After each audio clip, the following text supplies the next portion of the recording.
Ugh, is this going to be boring?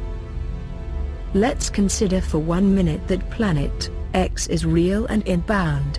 What if just some of those photographs and videos were true? Before we begin, let's define a few terms that seem to cause confusion.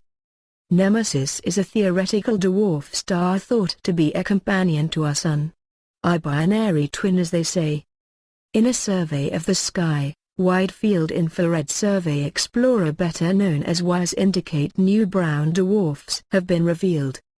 Credit, NASA, JPL Caltech. Next we define planet X. Noun, astronomy. A planet, beyond the orbit of the dwarf planet Pluto, whose existence has been hypothesized but not confirmed.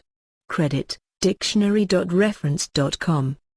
Nibiru, as defined by Zechariah Sitchin, born July 11, 1920, died October 9, 2010. He believed this hypothetical planet of Nibiru to be in an elongated, elliptical orbit in Earth's own solar system, asserting that Sumerian mythology reflects this. Lastly, Planet 9.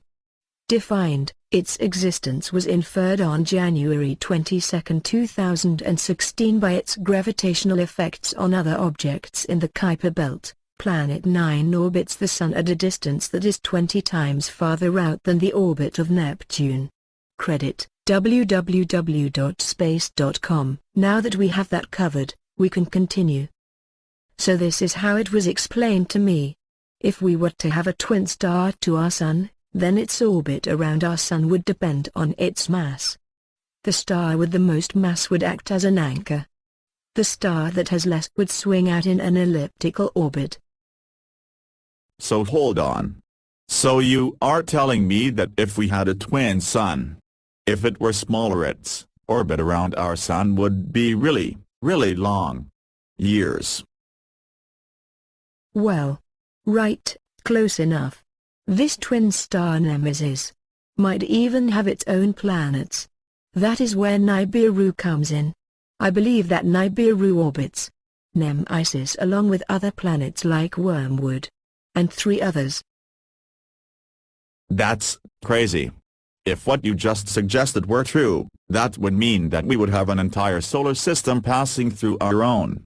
A brown dwarf Sun, and 5 planets. That is exactly what I am suggesting. I also think that the proposed Planet 9 is one of Nemesis's 5.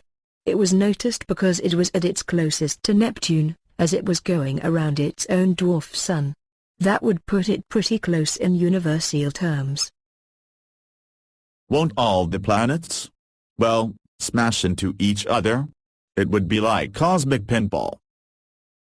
Not if we follow the laws of planetary motion. This has been happening for millions of years. Their paths are already defined.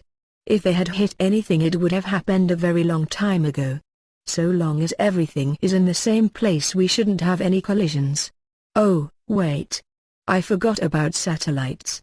They weren't here 3,600 years ago. Well, there goes my cell phone service. Haha, very funny. But I think this is nothing to joke about. Crazy things are going to start happening when it gets close. I know gravitational effects on the planets will be catastrophic, floods, and what about solar flares? Oh my word. Geez, don't panic, remember this only a possibility.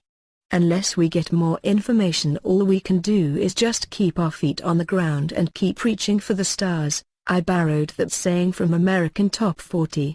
From a long time ago. If you have time, can you stop back later? I have so much more information to share. Good, you're going to make a part 2. This just started getting interesting.